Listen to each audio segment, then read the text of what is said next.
One of my favorite times of the year in horse racing, as it is with most people who love the sport of kings, is the weeks leading up to the Kentucky Oaks and the Kentucky Derby and Kentucky Derby weekend.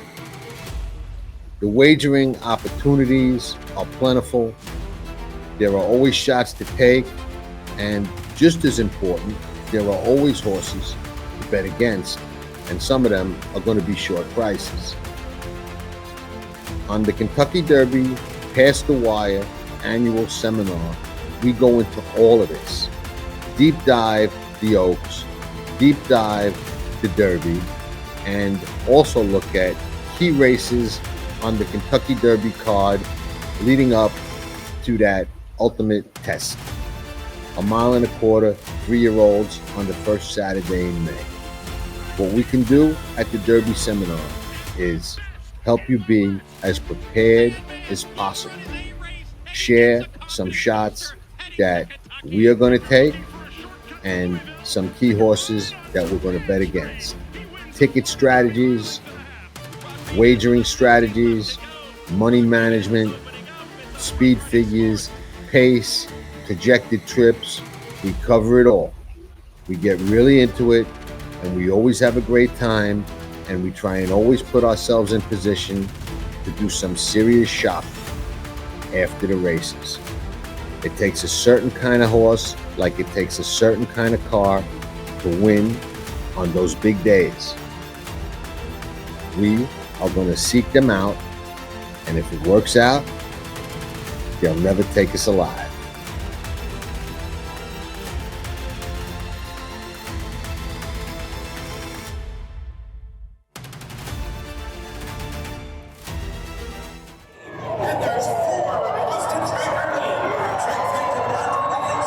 You're watching Past the Wire TV, presented by Am Wager.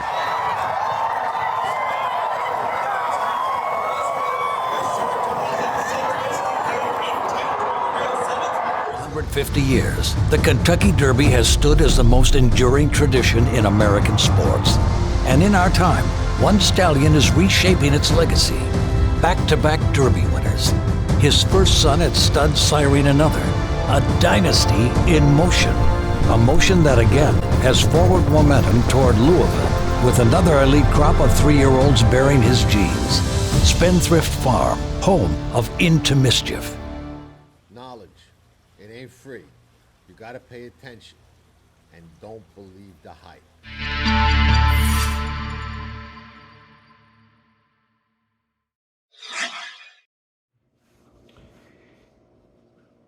Hey, good evening, everybody. It's Sette, Past the Wire TV, coming at you tonight. Burning the midnight oil on this Friday night. Effective tomorrow, we'll be 1 week away from the first Saturday in May, the Run for the Roses. And by this time, a week from now, we'll already have the Kentucky Oaks in the books.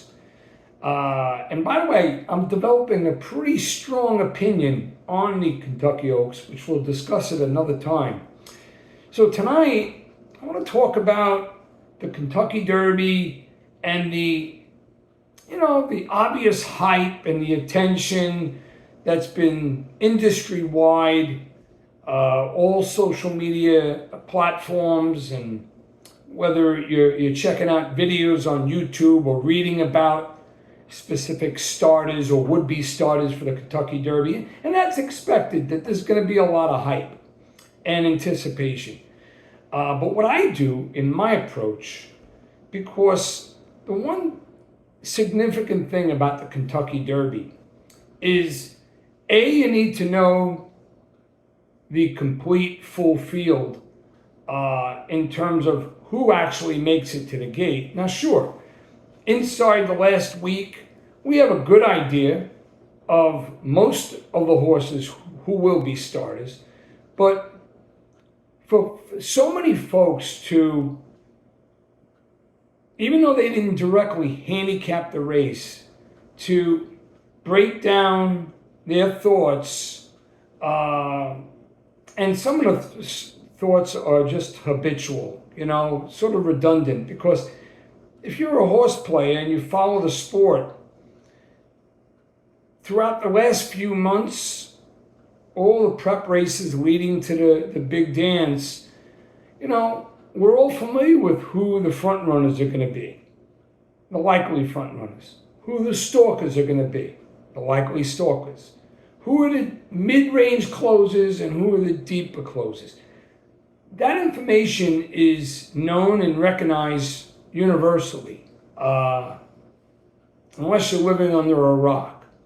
But there are many other contributing factors associated with the race. So I'm here to share with you what I've done, what I feel is essentially important over the last few weeks, rather than try to break down the race beforehand, because there are so many scenarios that will inevitably change.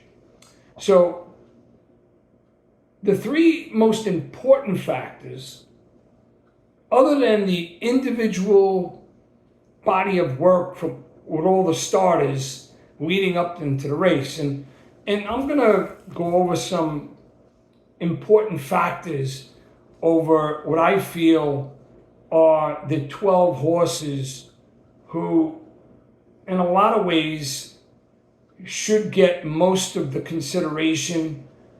Basically what I'm doing, I'm taking the inevitable 20 horse field and I'm downsizing it to a field of 12 in terms of how I approach. And my approach has been, I do film study and watch race review on all the probable starters. I'm very in-depth with the information. What I meant by taking the field and bringing it down to a field of 12, I'm positioning myself. The factors that are so essentially important will be what's happening tomorrow, the post position draw and the assigned riders. And of course, probably the most important factor, because things can change significantly, will be whether the track is fast or if it's going to be a wet day. And we've seen some Kentucky Derbies where it was not only sloppy, but it was soupy sloppy. So how can you be definitive as towards the direction that you're likely to go in if A, you do not have the post positions? You can anticipate certain post positions, but unless you have the actual post position draw, you can't be decisive with your approach. Same comes into play. And by the way, a week out now, it's likely, at least they're calling for rain a few days prior, 40, 50, 60%. Who knows? Maybe it's going to be a wet day entirely on Derby Day next Saturday. But to know the field, to know the riders assigned and your post positions, ridiculously important. So what I've done, and I'll share some thoughts, because most of my handicapping has been entirely film study, because obviously we don't have the post positions, we don't have the final workouts, we don't have the specifics of how the field is being put together, but we do know a lot about every one of these colts and how they've actually performed already. So whether you're using daily racing form and the buyer's scale from their juvenile races and their 3-year-old races, if you're a rags person, a thoroughgraph, Brisnet, whatever your style is, you're going to use that to your advantage when reviewing the races in your film study, and ultimately to make a final decision as to how you land in a race and how your approach is going to be towards betting the race, whether you're going to go with a big win bet because you're being that decisive on the win end? Is it going to be a major exacta play or a collection of exactas? Or are you going to go deeper in terms of a triple and superfecta? And are you going to key one or two horses? Or are you just going to say it's a huge Derby field, I'm going to box my best 6 and hope for the biggest price? Obviously, it's a lot of fun to bet the Kentucky Derby. Strategies galore on Derby Day. Are you going to be big on your pick 5 leading to the Derby, the double leading to the Derby, or pick 3, and so on? But if you're playing the Derby as a whole, preparation is essential. And so what I've done, aside from so much that's been repeated, because like I said, we know who the horses are that will demonstrate early speed and be pace setters. We know who the stalkers will be. We know who the mid-range closers and the deep closers are. And we know the body of work of all these colts leading up to the race. But we don't know all the post positions. And that's why I'm doing this show now, because the post positions are tomorrow night. So I'm giving you a flavor of my approach. And I'm not going to go over all 20 horses, the likely 20 starters. I'm going to throw a bullet point or two out there for the 12 in the race who I think are going to be very instrumental or impactful in this field. And you'll get an idea of who I'm leaning on in terms of a stronger opinion at this stage, even before the post positions, because I know who's going to be riding the horse, and I know the flexibility I have in terms of once I know the post position that my horses get, I'm already game planning for my approach based on that post position, because it matters. And then the same thing I'm taking into play is when I know the track condition. If it's a gorgeous sunny day and it's fast, I'm prepared. If it's going to be an off track, like a muddy track or a good track, I'll be prepared. And if it's going to be a super sloppy, foggy, miserable day, I'll be prepared. But that's my approach. So many folks out there, some I respect and some I basically ignore because I think a lot of the information shared is just too premature. And it's not interesting to me because it just makes no sense. Sure, you want to talk about the colt, the connections, the pedigree, the path leading to the Derby between the juvenile races and their races as a 3-year-old, yeah. But race review, recognizing the horse's behavior, the intangibles involved with the horse, what are their versatile capabilities, to me that's very important stuff. So without further ado, let's talk about the horses that I want to throw a bullet point out there and share some thoughts that I think are very instrumental towards your approach leading up into the post position draw. I'll start off, and this is no specific order. I'm just going by the way I have my charts in front of me. How about that? All right, to Pan Street. I'm pretty highly regarded with this horse. I'm a big fan of Luis Saez. I think he's a perfect fit for this colt.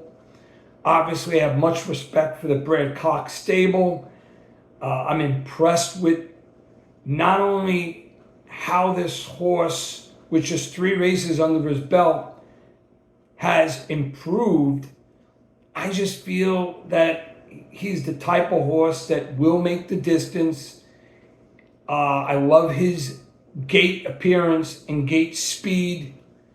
I think he'll be a horse that's going to be in the mix throughout the race. and I'm prepared to know how important the post position draw will be for the horse. Ideally, post position 7 through 12. It's pretty obvious, but he's high on my radar. Next up is Sovereignty. Now, Sovereignty, I have two separate future Kentucky Derby future wagers that are pretty robust at 23 and 26 to 1.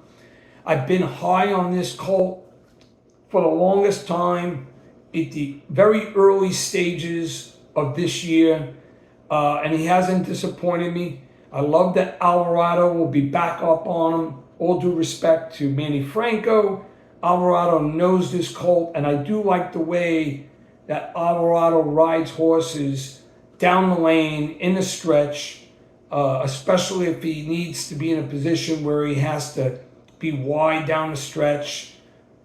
It's always good to have that continuity between jockey and horse.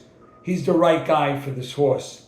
I love that he's got a race over the track, that he was brilliant. And in those two races, as a 3-year-old, the Fountain of Youth and the Florida Derby at Gulfstream, I think he ran exceptionally well, galloped out well, and I think he's sitting on a very, very big race. Godolphin Blue, Bill Mott, and, in my humble opinion, even though he was defeated by Tapan Street, and that's okay because I'm high on Tapan Street as well, it wasn't that much of an ask for the horse to win the Florida Derby. I like the way he ran, and I think he's sitting on a big one for this Kentucky Derby. Next up is Grande. Intrigued because I was very impressed with how he ran in the Wood Memorial. It's the son of Curlin. It's from the Rapoli stables. Johnny V up for Todd Pletcher. At least it's not confirmed, but I believe Johnny V is riding. Lightly raced, has run well in all 3 of his starts. I think he moves forward from his last. The numbers are there. I think he's suitable for the distance. And he too, especially with the experience of Johnny V, I'm anticipating him getting a good trip. So he's on my board as a threat. Next is Baeza. Now Baeza, right now, is with his points, is not a Kentucky Derby starter. The way I see it, he's probably going to be an also eligible at number 21. Now, we learned from experience what happened just a few years ago. Even though I did not like the horse, I never really focused on the also eligibles with Rich Strike.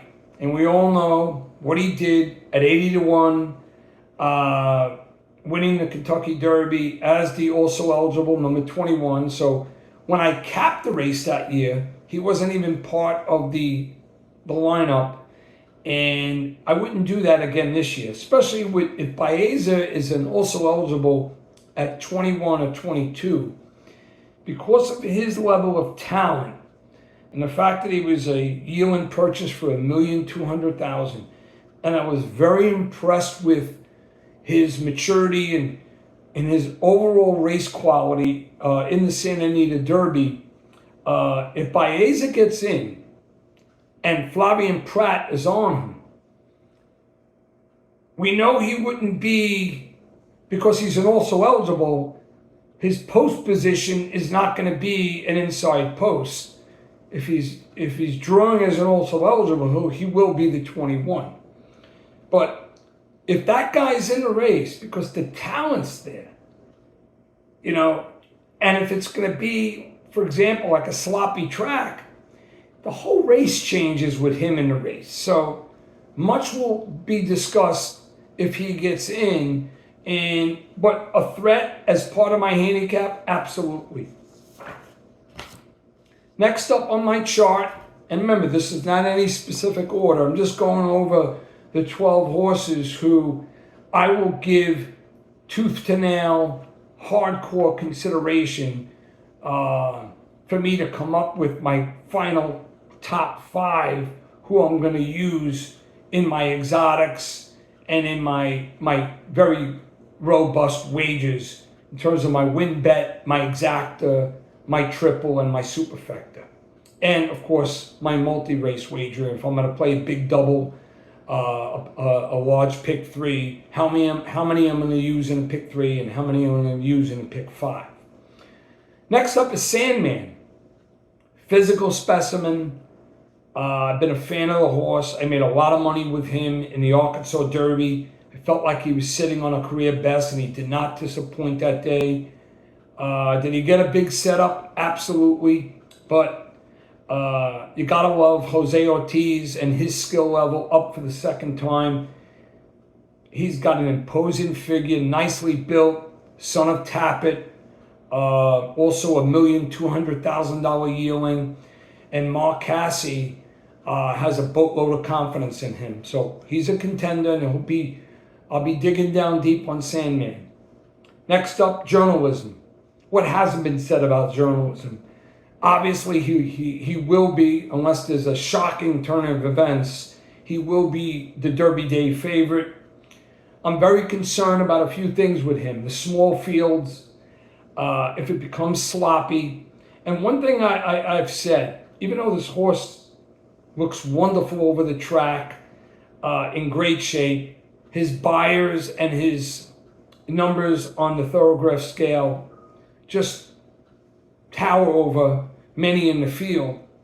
But as much as I like and admire Rispoli as a rider, and like I said, I have respect for him here, I just think he's the type of rider that has done much of his best on the turf. And for a horse that's going from a number of 5-horse fields back to back to back to go into a field of 20, the trip is going to be essentially important, as we might expect. But the fact that he's going to have a jump on so many of the others, obviously he's a big contender in the race, and I'm going to be giving him some strong regard as well. Next up is Rodriguez. Big Money Mike for Bob Baffert. Very impressed with what he did in the Wood Memorial. I expect him to run a strong race here as well. Obviously, one of the horses to be regarded with early around the first turn. The post position draw is going to be essentially important, and we'll go from there. But he's in my circle of consideration as I handicap hardcore in the race. Next up is Testastic. Stephen Asmussen still waiting for that one special Derby day. He's got 2 races over the track. He could have peaked in his last in the Louisiana Derby, but he's built for the distance. The 2 races at Churchill helped. However, he was beaten rather soundly by Sovereignty and Cold Battle, and that's something I'm putting in consideration as I go deeper into my handicap. But he made my final draw of 12 because, he has those races on the turf at Kentucky Downs. All of his races were of a distance, and his last was pretty special. So I just have to make a determination whether he's peaked or not. Next up on my list is the Japanese horse, Luxor Cafe. Now, I watched his races. I was very visually impressed with some of his wins. The win where he was wide and, just he had a very strong acceleration. I got to dig deeper, but he is the son of American Pharaoh. We know about American Pharaoh and his Triple Crown success. And this horse is 4 for 4 in the wet, winning 3 times. So if it's sloppy, this becomes a more compelling contender in the race. 3 more to go. East Avenue. East Avenue is just a gorgeous, gorgeous looking colt. Godolphin Blue, second one in the race for Godolphin Blue, with Sovereignty, of course. unless you're living under a rock, you know the presence of Godolphin Blue in this sport. This horse really woke up a lot of people in the bluegrass. We know about what happened in the Risen Star and how he broke bad in the Breeders' Cup Juvenile. But the talent's there, the numbers are there, and what he did as a juvenile was special. He moves forward from the bluegrass, and he could very well, because this is a wonderfully built horse. He's just a beautiful looking colt. It's got to be listed as a contender, and you know what? Post position is going to be important for him too. And I'm not completely sold that he needs to be alone on the lead to be successful. Next up is Publisher. From my understanding, Irad's going to be on him. He's the maiden in the race, but a maiden with an asterisk because he's run well 5 times. He's had some strong excuses. He and Sandman benefited from a perfect setup in the Arkansas Derby, and he ran well, and Flavian Pratt gave him a big-time ride. We don't know if Pratt will be on him if he's in this race. I believe Irad's getting the assignment. But I listed him as a horse, as part of the group that I got to dig deeper into. And, it wouldn't shock me that if Asmussen got his first win with this horse, even though others are more appealing at this point. Last up, American Promise. I like that the coach, Dwayne Lucas, is sticking with Nick Juarez. I've spoken about Nick Juarez on a number of my shows. I'm thrilled he's getting this mount here in the Kentucky Derby. It's a very big, imposing horse. If you watch that race in his last at Colonial Downs, just look at him when he passed Getaway Car. How much bigger and more imposing he was over that horse. He ran brilliantly that day. The 1-turn, 1.8 at Colonial Downs. I think he could run another big one. I do have some reservations about the horse, but I got to dig a little deep. I got to see his last workout. But physicality alone, he's a big horse, son of Justify, and that makes him a horse to be put into consideration in this race. Well, there you have it. This is just a preliminary take. I got a lot of work to do this week. Stay tuned at Past the Wire TV and PastTheWire.com. I will most likely be doing a Kentucky Oaks full card precise order handicap or the full card precise order handicap for Kentucky Derby Day, or a combination of the two. The 5 races leading to the Kentucky Oaks and the 5 races leading to the Kentucky Derby. I will keep you guys posted, but let's all have fun with the draw tomorrow night on Saturday, or if you're watching this on Saturday later on today, it's going to be a lot of fun. Just keep in mind, the Kentucky Derby always has been and always will be a jockey's race.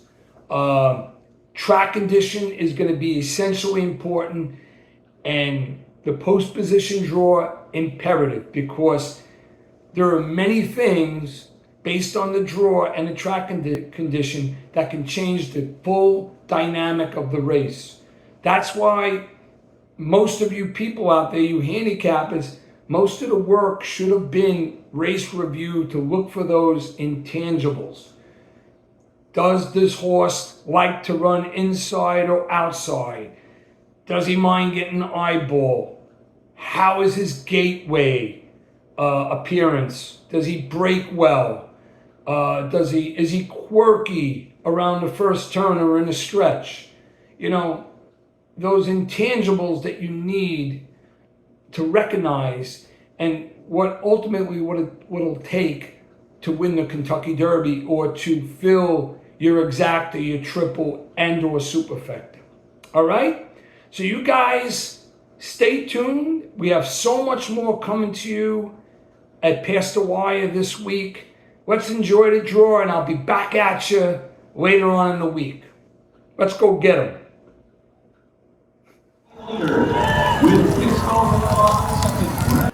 There's a lot of ways to handicap a horse race and a lot of ways to bet on it.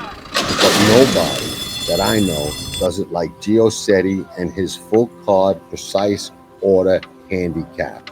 Every horse in the race gets a predicted order of finish like only Gio can do, way beyond a deep dive, available exclusively on select days at Past the Wire.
Hey, Sure Bet Coffee.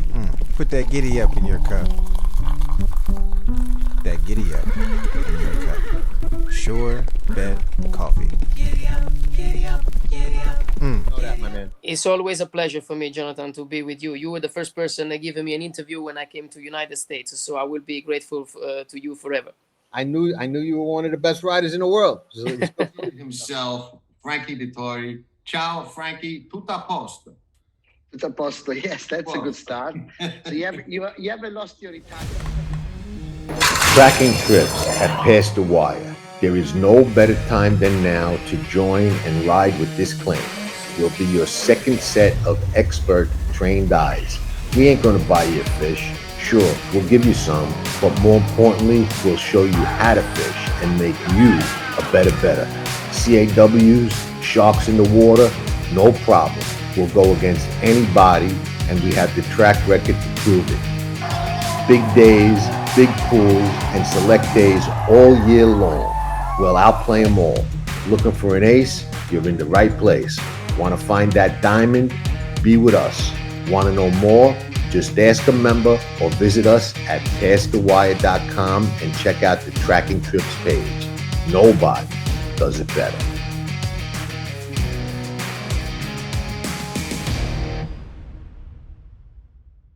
Past the Wire TV, your #1 source for horse racing news and interviews, handicapping analysis, betting insights, and more. Past the Wire TV covers the biggest races at the best tracks. Garnet and Luis Saez to win the Belmont Stakes at Saratoga. The Grey Wizard is absolutely flying. Champagne won. The Grey Wizard. Oh, it's very close. Leave it to the judge. Like, share, and subscribe to Past the Wire TV. Nobody does it better.